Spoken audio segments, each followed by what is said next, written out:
Bagamat may pagkakataon, mas pinili ni Senator Leila De Lima na hindi na magtanong kay Kerwin Espinosa nung nakaharap niya ito kanina sa Senado.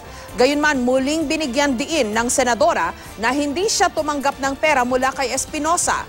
Nag-iwan din siya ng mensahe para sa di manoy drug lord sa Eastern Visayas. May report si Ivan Mayrina.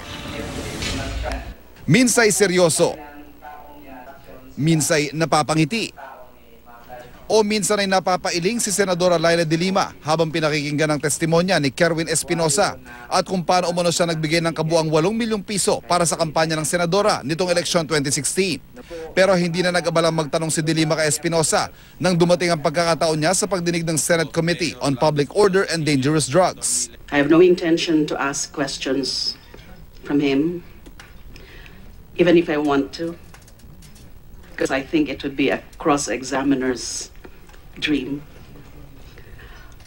But I feel that it would be pointless, useless, futile for me. Mariin din ang pagtanggi niya sa aligasyong tumanggap siya ng drug money sa pamagitan ng nakarelasyong dating driver bodyguard. I categorically, firmly, and absolutely deny having known Mr. Kerwin Espinosa. I do not remember any instance or occasion of having met him.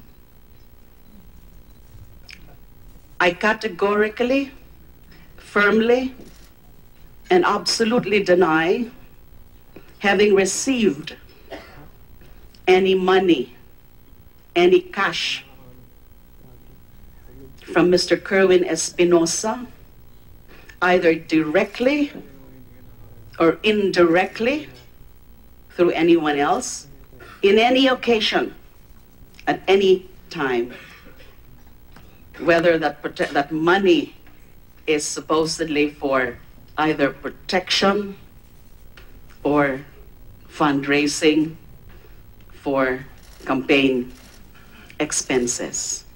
Alam po yan ni Mr. Kerwin Espinosa na sa punto nung kanyang testimonya ngayon about me having received money, having talked to him, having met him anywhere, whether it's Burnham, anywhere, total fabrication. To me, that portion of his testimony is under gunpoint, under duress.